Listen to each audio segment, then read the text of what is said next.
Algumas não conhecem, mas essa morena bonita é minha irmã. Muitas sabem do meu testemunho, né? Que eu falava que eu falo e as pessoas chegavam, a gente sentava assim na calçada e aí perguntava, ela era bonita, ainda continua sendo.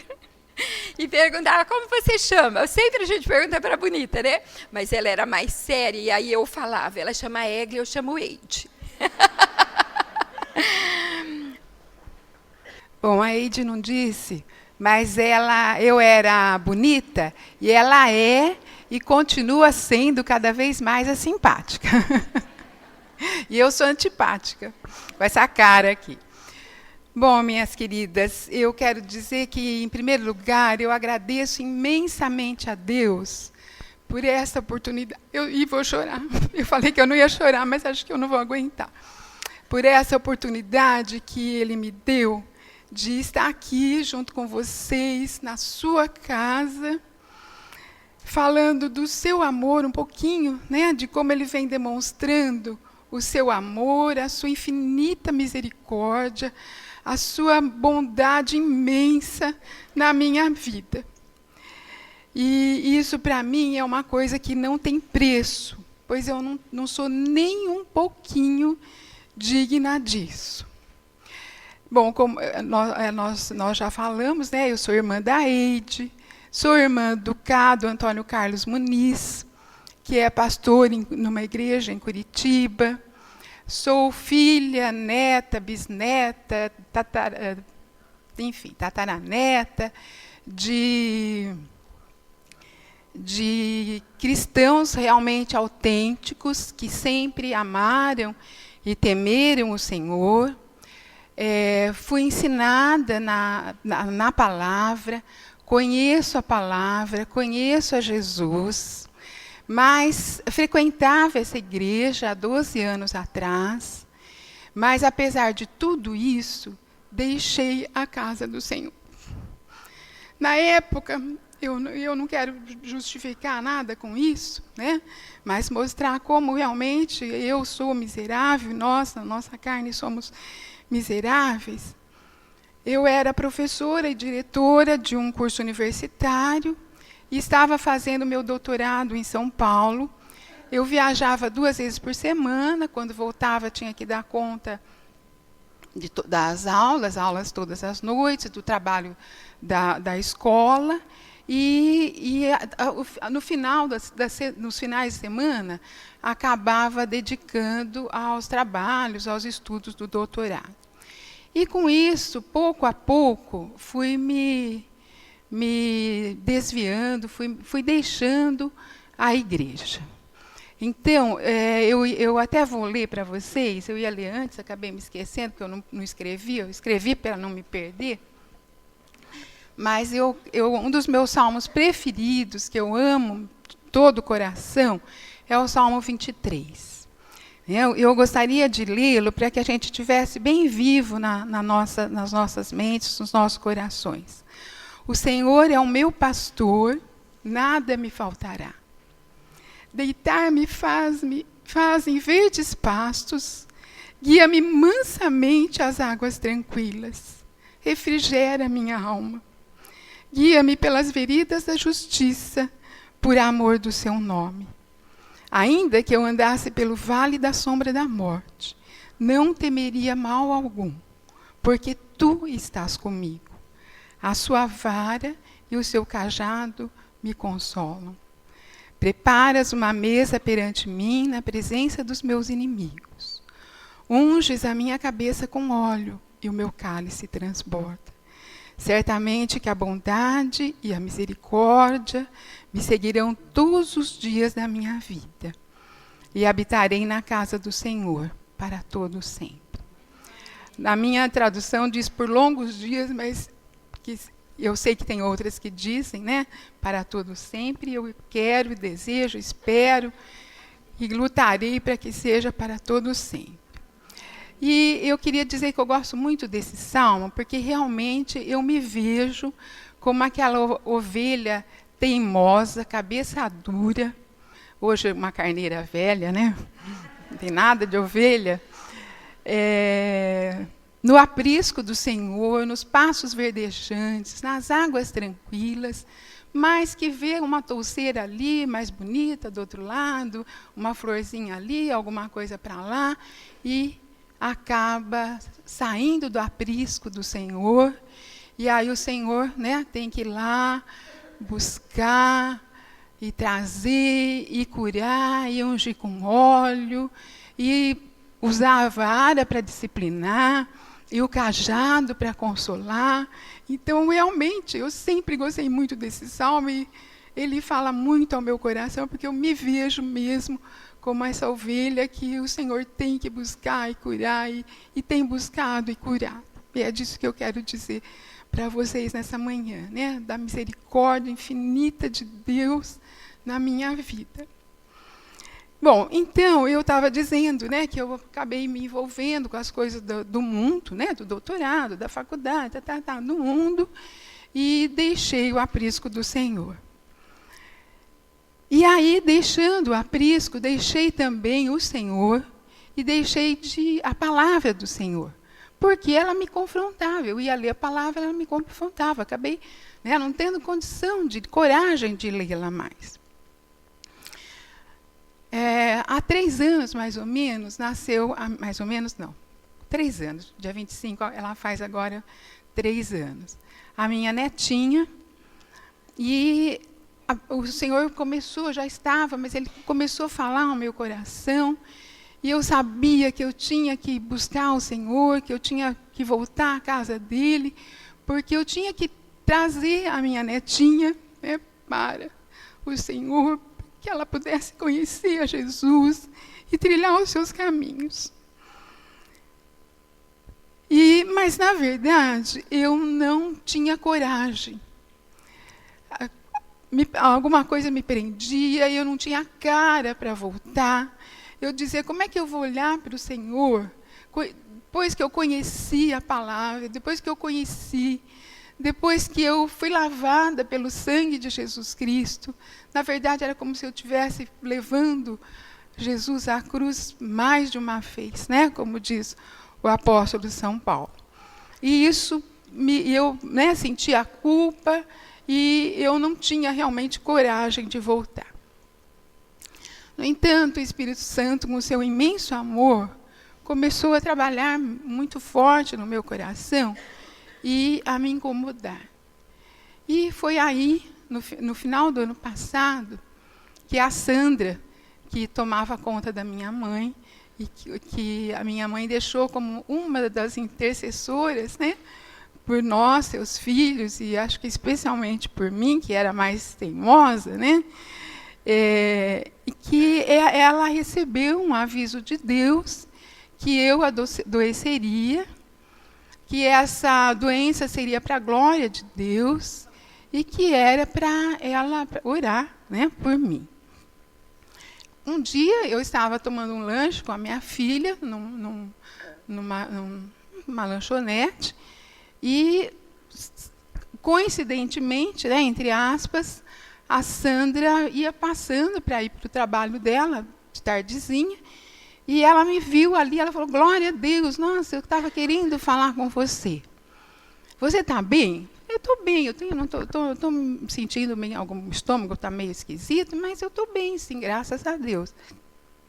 Então, aí ela se sentou e contou, né, que o Senhor tinha dito isso para ela. Então, ela falou, não, graças a Deus, mas vamos orar. Não, vamos orar. Na verdade, eu estava me sentindo bem, né? Eu estava entrando em férias, tinha deixado um ano de muito trabalho, enfim. E eu não dei a devida importância para o recado. Né? Eu orei, sim, né? Eu contei para as minhas filhas, a gente orou, mas eu não achei, né, que fosse nada importante. Bom, já no Natal, isso foi mais ou menos o dia 15 de dezembro. Já no Natal, dá licença, no dia do Natal exatamente, eu passei muito mal, muito mal. Eu vomitei muito, fiquei muito mal, não conseguia comer nada, tive muita dor de cabeça, minha pressão subiu. E aí, daí em diante, começou uma romaria por médicos, né, infinitos médicos, infinitos exames médicos, e todos davam negativo. E eu, cada vez pior, me sentindo muito fraca, vomitando muito, até que, em meados de março, os meus dois sobrinhos meus, um casal que moram em São Paulo, que são médicos, vieram aqui para Bauru, viram o meu estado e perceberam que eu não tinha muito equilíbrio e pediram alguns exames que os médicos, né, que eu visitei não haviam pedido, e inclusive uma ressonância magnética dessa região aqui do cérebro, né, do cerebelo, que é a região que comanda o equilíbrio. Aí eu fiz esse exame, no dia, se não me engano, ali pelo dia 14 de março, e no dia 29 de março, 14, 17, eu não me lembro bem, sei que no dia 29 de março, as minhas filhas, minha filha que está aqui, foi buscar o resultado, né, já ligou para outra, porque o resultado tinha dado um aneurisma cerebral, né, aqui nessa região. Elas conseguiram imediatamente uma consulta com um neurologista, e eu fui, né, nós fomos até esse neurologista. Ele já ligou para um colega dele, pediu um exame mais acurado. No dia seguinte, eu fui fazer esse exame à tarde. E pela manhã, o pastor Aide levou o pastor Isaíra em casa, né, que orou comigo. E na hora do almoço eu ainda vomitei antes de ir para o exame, o que foi providencial, acho que providencial da providência divina, né? Porque eu não poderia ter comido para fazer o exame, ninguém me falou nada, e eu acabei vomitando um pouquinho que eu tinha almoçado antes de ir, né, para o exame, graças a Deus. Bom, aí fui fazer o exame, e durante o exame, o médico ia se espantando de ver, né, ia fotografando, né, o cérebro, e no computador ele ia vendo e ia se espantando, porque ele dizia, olha, a artéria forma como se fosse uma serpentina, né, ela faz um espiral, né, e em alguns momentos, em alguns lugares, ela forma os salsichões. Então, na verdade, as paredes das minhas artérias estão, creio eu ainda, não sei, né, totalmente flácidas. E aí ele se interessou, era para ter feito a angiografia aqui só dessa região, mas ele acabou fazendo de todo o cérebro. E ele descobriu mais 4 aneurismas, né? Além desse mais grave, que está afetando as minhas funções, aí, algumas funções vitais, 2 outros tamanho médio, né? E 2 menorzinhos.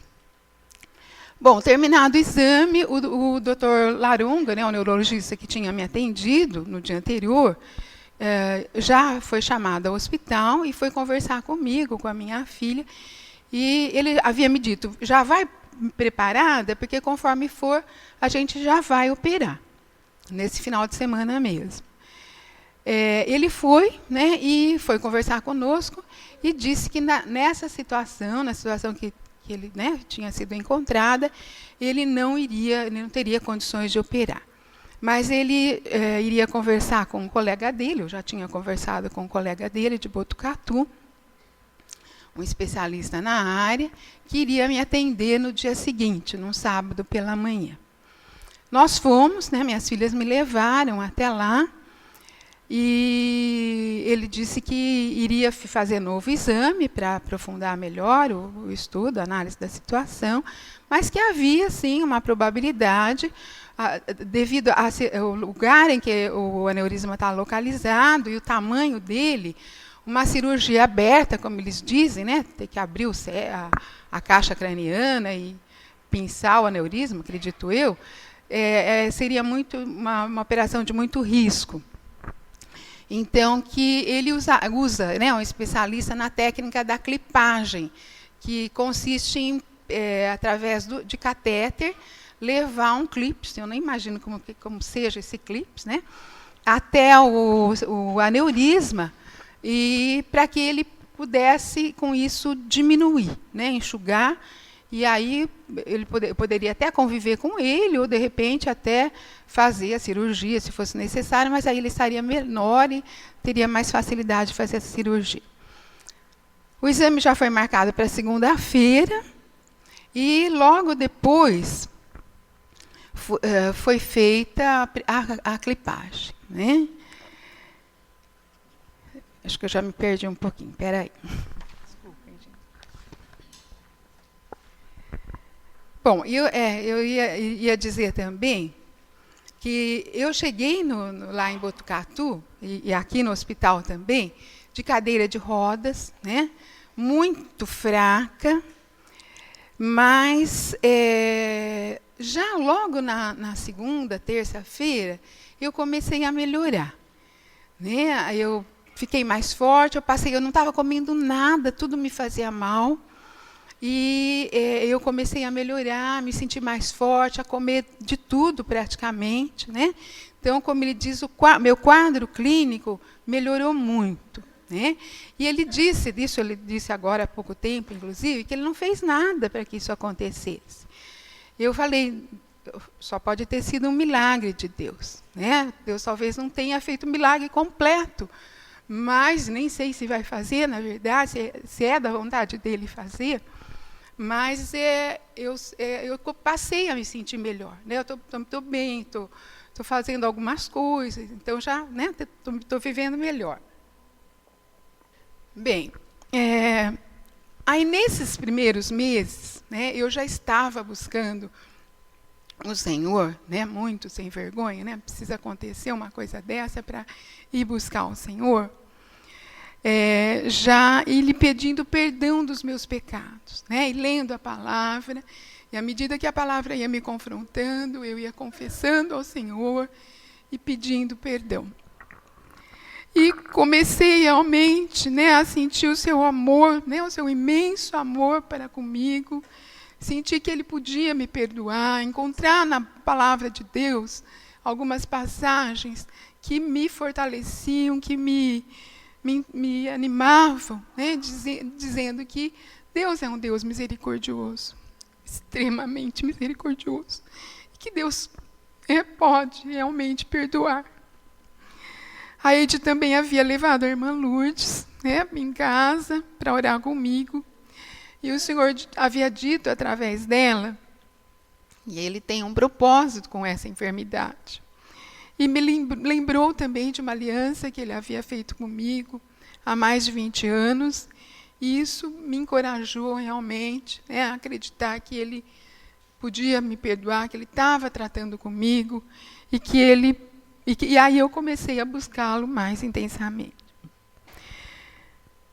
E nesse período que antecedeu a primeira clipagem, né, a primeira intervenção, eu comecei a sentir de uma forma muito intensa também o amor de Jesus, né?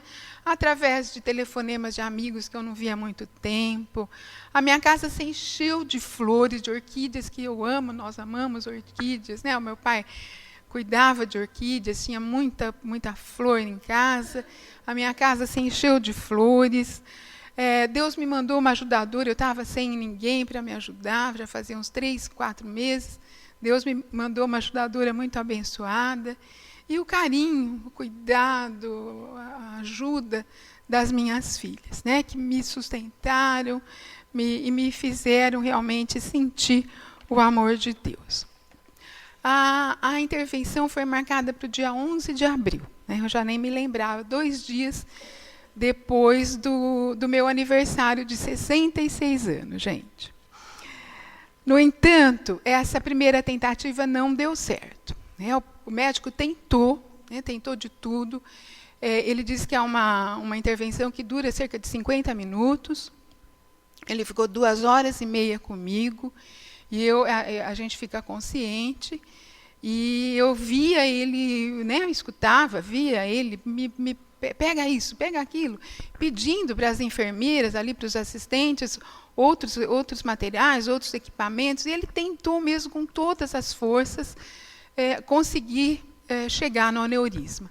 Mas como as artérias ficam, né, formam essa serpentina, né, então eu acredito que tenha sido nessa região aqui, o catéter não conseguiu passar essa região para chegar no aneurisma, né? Isso, lógico, né, me deixou muito frustrada, deixou a todos nós muito frustrados, mas eu estava certa realmente que o Senhor não havia completado o seu propósito na minha vida, e eu entreguei realmente, né, os meus caminhos a Ele, a minha vida a Ele, e tenho procurado descansar no Senhor. Tenho descansado no Senhor. Às vezes vem, sim, né, o medo, lógico, né, eu acho que a gente é humano. Às vezes vem ansiedade, mas eu tenho usado a receita, né, do apóstolo Paulo, lá em Efésios 4, que diz, né, levai, eu até já mudei aqui, mas enfim, está aqui, achei. Não andeis ansiosos por coisa alguma, antes as vossas petições sejam em tudo conhecidas diante de Deus, pela oração e súplicas, com ação de graças. E a paz de Deus, que excede todo o entendimento, guardará os vossos corações e os vossos sentimentos em Cristo Jesus.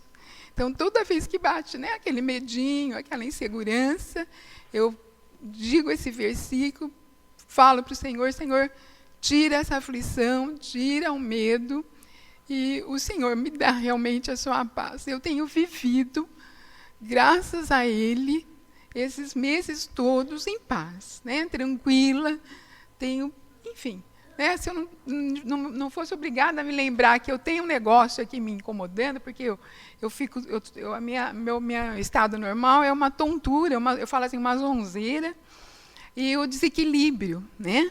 Eu realmente acharia que eu estava bem, né, graças a Ele. Bom, até o final do ano passado, né, eu acho que é bom lembrar, eu dava aulas praticamente todas as noites, eu só tinha a sexta-feira livre, trabalhava como consultora em Brasília, viajava muito e tinha uma vida assim, extremamente ativa, que não me fazia sobrar tempo para nada, né? Para quase nada, nem para cuidar da minha netinha, que eu queria tanto, né?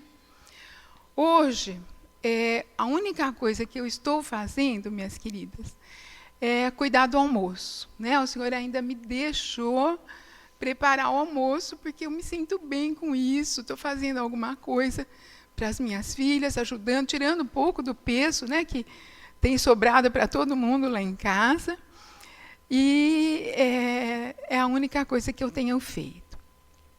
Eu deixei as aulas agora em março, porque realmente não tinha condições de continuar, não aceitei mais nenhum trabalho, não estou podendo dirigir, não posso ir a lugar algum sozinha, e nem ao menos passar uma vassoura, um rodinho, né? Quando eu vejo uma sujeirinha, eu falo que é a minha neurose, e que eu amo fazer isso, né? Adoro pegar uma vassoura, um rodinho, passar, limpar, manter, enfim, a casa em ordem. E eu estou dependendo realmente quase totalmente, né, das minhas filhas, da minha ajudadora, da minha irmãzinha, que tem sido uma bênção, vocês sabem disso, especialmente na minha vida nesse momento. E justo eu, que fui sempre uma pessoa tão independente, né? Não gostava de forma alguma de pedir as coisas, de depender dos outros, eu já ia fazendo. Né? Então, estou sendo obrigada a me controlar, ver a sujeirinha no chão, deixar lá, não falar nada, porque, né, vou sobrecarregar mais ainda os outros, enfim. E eu quero dizer a vocês, minhas amadas, que eu tenho louvado e agradecido ao Senhor, de todo o coração, por Ele ter permitido essa prova na minha vida. Isso eu digo com toda humildade, com toda sinceridade. Porque se não fosse por essa doença, do jeito que ela veio, da forma como ela se apresentou, eu não teria voltado para o Senhor. Então, Ele foi extremamente misericordioso comigo, ao permitir que eu tivesse, né, sofrendo essa situação. Eu não teria voltado para Ele, não estaria buscando, não estaria lendo a sua palavra e não teria retornado ao aprisco do meu pastor. E, acima de tudo, não teria recebido de volta a salvação da minha alma, que é a coisa mais importante. E hoje eu sei, meu Deus, como, né, eu já sabia, mas hoje eu tenho muito claro, né, como isso é importante para mim. Né, para todos nós, mas para mim especialmente. Quando eu pensava que eu podia ter perdido a salvação, vocês não imaginem, né, a tristeza, a angústia, o sofrimento que é isso. Então, esse aneurisma, essa situação não é nada diante da perda da salvação. Então, por tudo isso, eu estou tendo esse período de prova como uma manifestação, estou vendo, né, tendo e vendo esse período de prova como uma manifestação do seu imenso amor, da sua imensa bondade, da sua infinita misericórdia na minha vida. Na verdade, como eu disse, eu nem sei se Deus quer realmente me curar, se Ele pode, né, me deixar arrumadinha, curadinha, né, do jeito que eu sou, uma carneira velha e teimosa, né, se eu vou permanecer muito tempo com essa doença, enfim, eu não sei. Né, mas a minha vida está hoje nas suas mãos. E eu louvo a Deus por isso. Eu me arrependo profundamente de ter saído do seu aprisco, de ter perdido bons anos da minha vida com saúde, com força, né? E que poderia estar aqui colaborando, ajudando, fazendo alguma coisa, né, para o seu reino aqui na terra. Mas, apesar disso, Ele tem mostrado toda a sua misericórdia, amor e graça infinitos. Provando que, principalmente, como disse Jesus, Ele que o Pai me deu, de modo algum eu o lançarei fora. E que, verdadeiramente, onde abundou o pecado, superabundou a graça. A Ele, portanto, toda a honra, toda a glória, todo o poder. Eu só quero, para finalizar, aproveitar para agradecer as irmãs tão queridas, tão amadas, pela maneira tão carinhosa como vocês me receberam aqui. O carinho, os abraços, os beijos, né, as palavras de carinho, me fizeram reconhecer, né, que realmente a minha casa é esta, e que vocês expressaram o amor de Jesus na minha vida. Então, muito obrigada, queridas, que Deus possa abençoá-las imensamente e falar com vocês, conosco, durante esse encontro. Amém.